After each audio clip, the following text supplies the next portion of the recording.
Hello दोस्तों, आप लोगों का स्वागत है मेरे एक और न्यू वीडियो में। आई होप आप लोग ठीक होंगे और आपकी एसीएल रिकवरी बहुत अच्छी चली होगी। तो दोस्तों देखो, काफ़ी लोग मेरे को स्टार्टिंग से देखते आ रहे हैं। मेरा मतलब जब से मेरी एसीएल सर्जरी हुई थी तब से देखते आ रहे हैं, और काफ़ी लोग मेरे ख्याल से कुछ लोग न्यू हैं। तो जो नए लोग हैं मैं उनको बताना चाहूँगा। मेरा एसीएल सर्जरी और मिनिस्कस रिपेयर हुआ था 5 तारीख 6वां महीना 2025 को हुआ था। मतलब कि आप मान सकते हो कि 6 महीने से कुछ 10-15 दिन ज़्यादा हो गए आज की डेट से। तो क्या है कि अभी मेरी को पूरे के पूरे 6 महीने प्लस हो गए हैं। 7 महीने नहीं हुए, 6 महीने हो गए हैं। और काफ़ी लोग मैं देख देख रहा हूँ कि काफ़ी लोग कमेंट में कह रहे हैं कि भैया जैसे कि आपका एसीएल सर्जरी ग्राफ्ट लूज कैसे हुआ, आप मेरे को कुछ बता दीजिए ताकि हमारा ग्राफ्ट लूज ना हो। और आपको कैसा फील हो रहा है पैर में।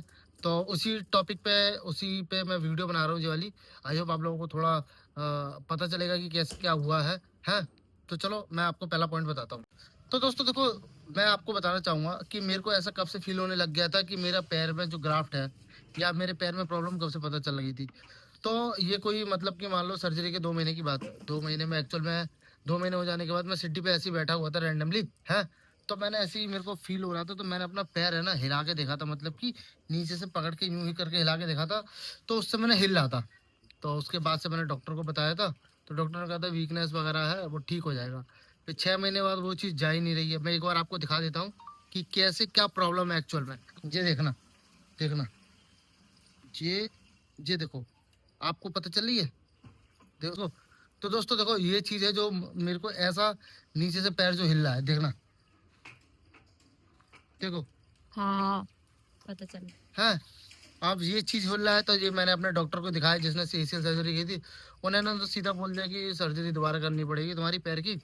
और मैंने एमआरआई भी करवाई है तो उसमें भी दिक्कत आई है, और मैंने दिल्ली में भी दिखाया है। तो उसमें बता रहे हैं कि एसीएल के साथ साथ एसीएल लूज हो गया और पीसीएल में भी सेकंड ग्रेड का टीयर है। अब जैसा है सारा रिपोर्ट आई चुकी है। तो मैं ये कहना चाहूंगा कि देखो, मेरा 4 महीने तक एकदम ठीक चल रहा था। मतलब 4 महीने तक मेरा, 3 महीने के बाद से मैंने जिम ज्वाइन कर दी थी और 4 महीने तक मेरा प्रॉपर सही चल रहा था। डॉक्टर को दिखाया था मैंने कि सर कि ये क्यों नहीं जा रहा है उस दिन से। फिर उन्होंने बताया था कि मेरा एलईटी की सर्जरी होगी। मतलब उन्होंने बता दिया था कि तुम्हारा को एलईटी की सर्जरी करानी पड़ेगी तभी ये रुक सकता है।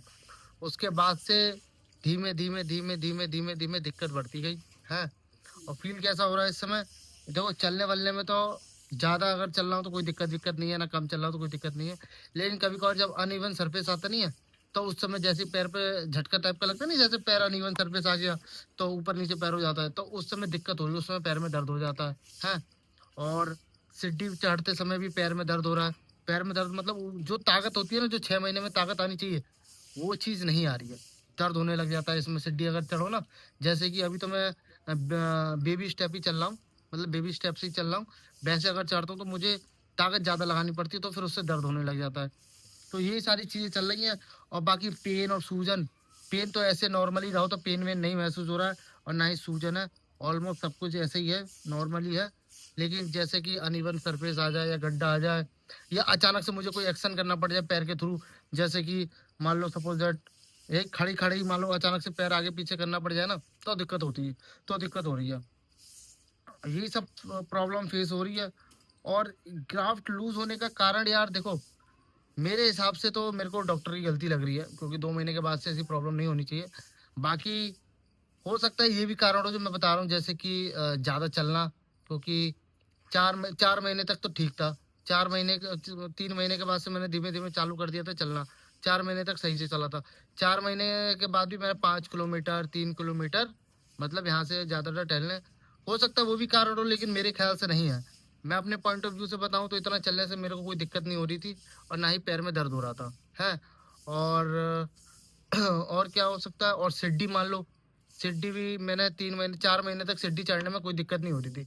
मतलब मेन प्रॉब्लम मालूम है कहाँ से स्टार्ट हुई है।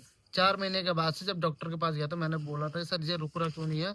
तो डॉक्टर ने बोला था तुम्हारी एलईडी की सर्जरी करनी पड़ती है। अब दिमाग में वो चीज़ बैठ गई है। फिर उसके बाद से कंडीशन ऐसी हो गई है कि मतलब कि अभी तक वो चीज़ होता नहीं, वो हिलना।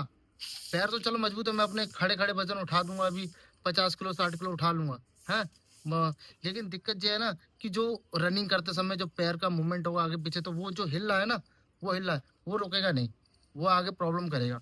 तो वही चीज़ मैंने डॉक्टर को दिखाई थी, यहाँ वाले डॉक्टर को भी दिखाई थी, और स्पोर्ट्स इंजरी सेंटर में भी दिखाई थी। तो उनका भी यही कहना है कि ग्राफ्ट तुम्हारा लूज हो गया, सर्जरी करनी पड़ेगी। बाकी यार मेरे को कोई रीज़न तो लगता नहीं है कि क्या रीज़न है। मेरे ख्याल से सर्जरी ही डॉक्टर ने गलत करी है। और बाकी कई लोग बोल रहे थे भैया पुशअप मारने, तो यार देखो पुशअप मारने से कुछ नहीं होता यार, चेस्ट पे लोड पड़ता है, पुशअप मारने से पैर पे थोड़ी मार पड़ता है। और कई लोग बोल रहे थे कि भैया चलने से भी हो सकता है, तो चलने से तो यार नॉर्मल चलता हूँ मैं भी ज़्यादा, जैसे कि पैर में दर्द वर्द तो होता नहीं है। जैसे कि अगर लंबा भी चल लूँ तो उतना पैर में दर्द वर्द तो होता ही नहीं है, नॉर्मल है। और रही बात जिम की, 3 महीने बाद जिम से चालू कर दिया, तो 3 से लेकर 4 महीने तक मेरा बहुत अच्छा जिम चला था। 4 महीने के बाद से डॉक्टर को बताया ना, तब से माइंड में बैठ गया था वो चीज़। और तब से ऐसा लगा कि हाँ यार पैर में दिक्कत है, क्योंकि वो चीज़ ठीक ही नहीं हो रही थी। 4 महीने तक तो डॉक्टर ने कुछ नहीं बोला था कि सर्जरी वर्जरी के लिए कुछ नहीं, कि हाँ ठीक है। 4 महीने के बाद बोला था डॉक्टर ने कि सर्जरी करवानी पड़ेगी तुम्हें, एलईटी की। तो इसी चक्कर में मेरे ख्याल से माइंड और दिमाग का कनेक्शन कुछ करके ऐसे करके मेरा तब से ही ऐसा है, जो रुकने का नाम ही नहीं ले रहा है। लूज लूज हो गया है। अब देखते हैं आगे जाके क्या प्लान, आगे क्या होता है। बाकी डॉक्टर ने तो बोल दिया सर्जरी के लिए, अपने जो यहाँ पे जिनसे मैंने सर्जरी कराई थी उन्होंने बोल दिया सर्जरी कराने के लिए है। और दिल्ली इस महीने या जनवरी के पहले वीक में मैं जाऊँगा दिल्ली, वहाँ पता करूँगा सर क्या कहते हैं। उन्होंने मेरे को 1 हफ्ते 6 महीने की 6 हफ्ते की एक्सरसाइज बताई है। तो फिलहाल एक्सरसाइज भी मैं कम ही कर रहा हूँ, जिम में जाता हूँ शाम के टाइम तो थोड़ा बहुत एक्सरसाइज करता हूँ। बाकी यही सारा सीन चल रहा है। तो आप लोग एक बार कमेंट में बताना कि यार क्या करना चाहिए मैं अपना, जैसे कि अब सर्जरी मेरे ख्याल से मे भी पॉसिबल हो। देखो एक डॉक्टर ने तो बोल ही दिया, बाकी दूसरे डॉक्टर का बोल देंगे तो फिर तो करानी पड़ेगी। और मैं सोच रहा हूँ स्पोर्ट्स इंजरी सेंटर से ही कराऊंगा सर्जरी, क्योंकि काफ़ी लोगों ने कमेंट किया था, मैंने 200 लोगों ने रिप्लाई दिया था, जिसमें से 60% लोग बोल रहे हैं कि स्पोर्ट्स इंजरी सेंटर में कराओ। तो मेरे ख्याल से स्पोर्ट्स इंजरी सेंटर ज़्यादा अच्छा रहेगा। और मैं सोच रहा हूँ कि कल से ना मैं प्री रिहैब होता नहीं, एसीएल सर्जरी से पहले जो रिहैब होता है, एक्सरसाइज होती है, मतलब सेम ही एक्सरसाइज होती है, सर्जरी के बाद भी जो एक्सरसाइज करते हैं वही होती है। लेकिन मैं सोच रहा हूँ कि वो स्टार्ट करूँ, तो मैं डेली वीडियो डालने की सोच रहा हूँ। तो आप लोग कमेंट में बताना कि डेली वीडियो, प्री रिहैब की वीडियो जैसे मैं पहले डालता था वैसे डालना स्टार्ट करूँ, है तो कमेंट में ज़रूर बताना। तो दोस्तों आई होप ये वीडियो आपको लिए यूज़फुल होगी, थोड़ी नॉलेजेबल होगी, तो पता चला होगा कैसे क्या सीन है। तो आया होगा पसंद तो लाइक शेयर सब्सक्राइब कर देना, और एक प्यारा सा कमेंट कर देना, ठीक है। मिलते हैं कल से न्यू वीडियो के साथ, हैं। Bye bye.